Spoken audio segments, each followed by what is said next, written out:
Now it's estimated that 25 to 30% of the city was damaged. News Channel 5 has been on the scene since very early this morning, and we have live team coverage tonight.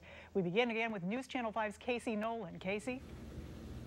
Yeah, Mike and Kay, to give you a sense of some of the confusion that's going on for people here in Joplin, when you drive into town, not only do you see damage that is hard to comprehend like this, but you hear on the radio people calling in, giving out their phone number, giving out a meeting place, trying desperately to get a hold of family members that they cannot get in touch with. So you hear DJs trying to be that in between for people, and you hear the desperation in the voices of the folks calling in. Where we are now is St. John's Hospital, one of the hardest hit areas. This hospital had 180 patients in it when this storm hit, when this tornado came through, the EF4 with winds possibly as high as 198 miles per hour.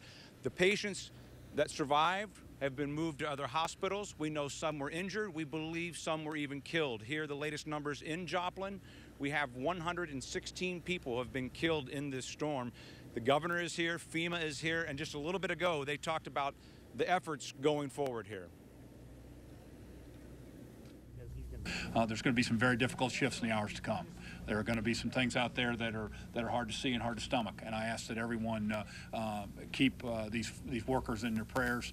They've got a difficult job to do, but we're going to cover every foot of this town. We're going to make sure with search and rescue that every person that was here or is here has been accounted for. We remain positive and optimistic. There are still lives out there to be saved.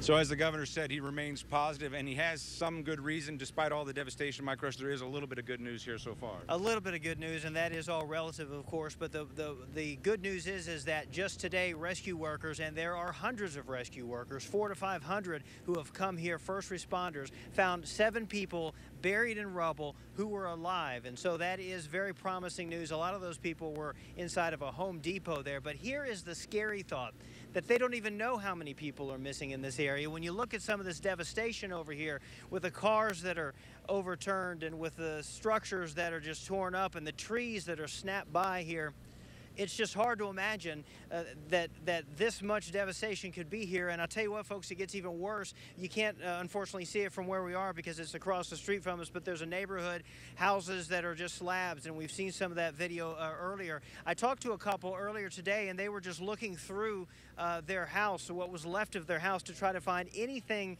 at all that they could find. They found a few pictures, which always seems to be the case. That's what people go after, is their photographs, their precious photographs. They had a few of those. But you know, the one thing that they're looking for that nobody in this neighborhood has been able to find, a 73-year-old man who lives just a few doors down from them. These neighbors are confident that this man was here. They saw him backing his car up behind his house to try to protect it when the storm came, and nobody, unfortunately, has seen this man, or if people have found him, or if he has been located, the people in this neighborhood are not aware of it. So they believe that he is missing at this point.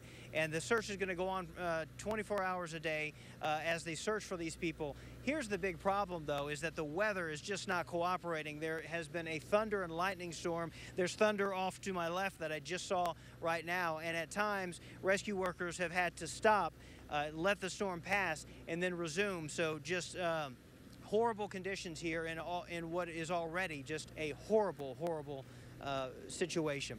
Reporting live from Joplin, Mike Rush, News Channel 5.